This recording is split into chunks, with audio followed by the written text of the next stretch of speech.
கேரள மாநிலம் வயநாடு மக்களவை தொகுதிக்கு இன்று இடைத்தேர்தல் நடைபெறுகிறது. காலை 7 மணிக்கு வாக்குப்பதிவு தொடங்கியது. ஆரம்பத்தில் மிதமாக இருந்த வாக்குப்பதிவு பின்னர் வேகம் பிடித்தது. வயநாட்டில் காலை 9 மணி நிலவரப்படி 13.7% வாக்குகள் பதிவாகியுள்ளது. வயநாடுதான் பிரியங்கா காந்திக்கு தேர்தல் அரசியல் பிரவேசம் என்பதால் இத்தேர்தல் காங்கிரஸ் கட்சிக்கு மிகுந்த முக்கியத்துவம் வாய்ந்ததாக கருதப்படுகிறது. வயநாடு தொகுதியில் 14 லட்சம் வாக்காளர்கள் வாக்களிக்க தகுதி பெற்றுள்ளனர். கடந்த மே மாதம் நடந்த மக்களவைத் தேர்தலில் காங்கிரஸ் சார்பில் போட்டியிட்ட ராகுல் காந்தி 2வது முறையாக வெற்றி பெற்றார். ஆனால் ரேபரேலி தொகுதியிலும் வெற்றி பெற்றதால் வயநாட்டில் அவர் ராஜினாமா செய்தார். இதையடுத்து அத்தொகுதியில் காங்கிரஸ் வேட்பாளராக களமிறங்கியுள்ளார் பிரியங்கா காந்தி. இங்கு அவரை எதிர்த்து பாஜக சார்பில் நவ்யா ஹரிதாஸும் இந்திய கம்யூனிஸ்ட் கட்சி சார்பில் சத்யன் மொகேரியும் போட்டியிடுகின்றனர். மொத்தம் 16 வேட்பாளர்கள் களத்தில் உள்ளனர்.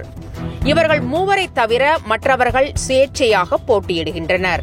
வயநாடுதான் பிரியங்கா காந்திக்கு தேர்தல் அரசியல் பிரவேசம் என்பதால் இத்தேர்தல் காங்கிரஸ் கட்சிக்கு மிகுந்த முக்கியத்துவம் வாய்ந்ததாக கருதப்படுகிறது.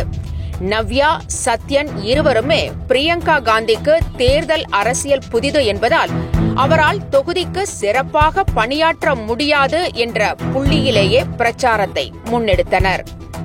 பாஜகவின் நவ்யா ஹரிதாஸ் கோழிக்கோடு மாநகராட்சி கவுன்சிலராக இருமுறை இருந்தவர் என்பதால் அவர் நிச்சயமாக பிரியங்காவுக்கு சவாலாக இருப்பார் என்றே தெரிகிறது.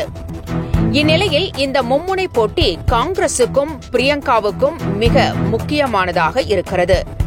வயநாட்டில் பிரியங்கா பிரச்சாரத்தில் பெண்கள் அதிக அளவில் கலந்து கொண்டது குறிப்பிடத்தக்கது. இது வாக்குகளாக மாறுமா என்பதை பொறுத்திருந்தே பார்க்க வேண்டும்.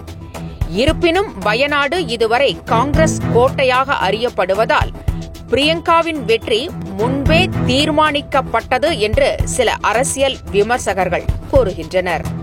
மை இந்தியா 24/7 முக்கிய செய்திகளை உடனுக்குடன் தெரிந்து கொள்ள உடனே சப்ஸ்கிரைப் பண்ணுங்க, பெல் பட்டனை பிரஸ் பண்ணுங்க. என்றும் உங்களுடன் மை இந்தியா.